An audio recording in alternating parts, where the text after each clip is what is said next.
की अगर देखी जाए तो मेरे मार्च जो है उस पर काफ़ी आगे आने वाले वक्त में मुश्किलात पैदा हो रही हैं।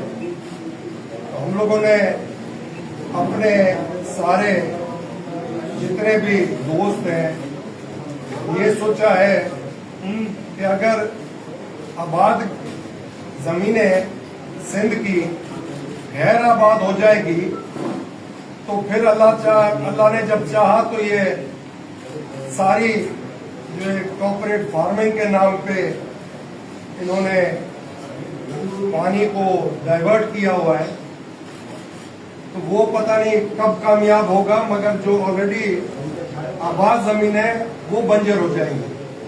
तो लिहाजा हमने ये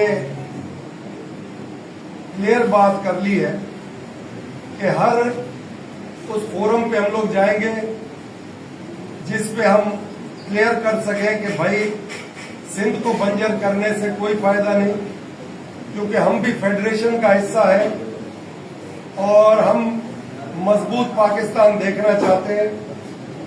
अगर एक फेडरेशन कमजोर होता है तो पाकिस्तान भी कमजोर होता है, खुदा ना खास्ता। तो लिहाजा वो कंसिडर भी करें। और जो करारदाद इस वक्त नेशनल असेंबली में आई है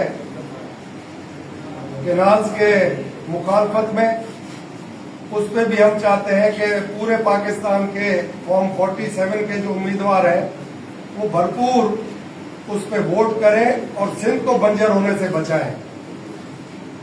ये मुख्तसर मैं अगर आपको बताऊं तो वो बेहतर है, क्योंकि डिटेल में ये चीजें जब ये करारदाद का जो रिजल्ट आएगा उसके बाद फिर हम लोग मिलेंगे, तो तब तक इससे ज्यादा हम इसको उठाना नहीं चाहते। फिलहाल के करारदाद का हम रिजल्ट देख लें कि कौन सिंध का मुहाफिज बनता है और कौन सिंध के मुस्तकबिल के साथ अपनी आवाज बुलंद करता है, और सिंध के गरीब आदमियों के साथ कौन साथ देता है, और इस सिंध को आबाद रखने के लिए किसकी बुलंद आवाज होती है हाउस के अंदर, वो भी हम देखना चाहते हैं। इसके अलावा अगर मेरे दूसरे दोस्तों की टॉपिक ये था कि उमरकोट में बाई इलेक्शन है, उस बाई इलेक्शन में भी हम भरपूर हिस्सा लेंगे और हम लोगों का मुत्तफिका कैंडिडेट है, सेव सिंध मूवमेंट का मुश्तरका उम्मीदवार है लाल माली साहब। उसके इलेक्शन की कैंपेन में हम लोग सब 15 तारीख को उमरकोट में होंगे, और जितने भी हमदर्द हैं उनको भी हम यही कहते हैं कि वो हर घर जाके हमारे उम्मीदवार को कामयाब कराने के लिए जद्दोजहद करें।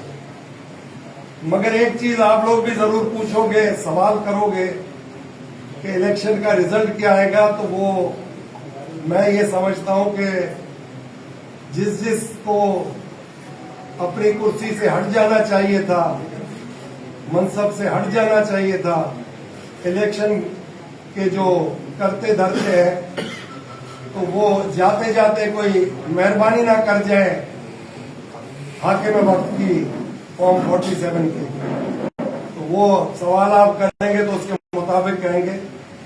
बाकी कोई ऐसी चीज जिससे आप खुश हो वो मेरे पास इस वक्त नहीं है। वो हो सकता है बाई इलेक्शन के रिजल्ट के बाद खुशी की तो बात आ जाए।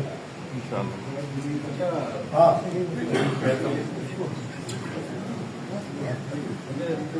अब आपकी आज देखिए कन्वीनर्स हमारे आवाज आ रही है। शुक्रिया साहब।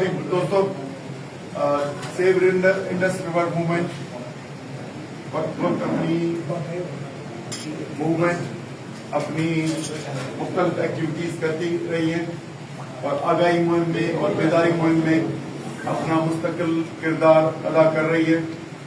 और अगला स्टेप है सिंधु दरिया बचाओ, तहफ़्फ़ुज़, मार्च बचाओ मार्च। 19 अप्रैल को हैदराबाद में है, जो शहर के चारों से होता हुआ और हैदराबाद गेट के हाईवे पे खत्म होगा और उधर जलसा होगा। दूसरी गुजारिश ये थी कि सेव रिवर इंडस मूवमेंट मुस्तकिल तौर पे तो अपनी एक्टिविटीज कर रहा है, लेकिन मुख्तलिफ जमातें, सियासी समाजी तंजीमें जो एक्टिव हैं उनमें भी हम उनका साथ दे रहे हैं। वो बुकला हो, वो यूथ हो, या कुछ मीडिया के भी दोस्त हैं जो भी इस में चला रहे हैं मूवमेंट, उनमें शाना बशाना है और फैसला किया हुआ है। और दूसरी ऑर्गेनाइजेशन जो इस इत्तेहाद में नहीं है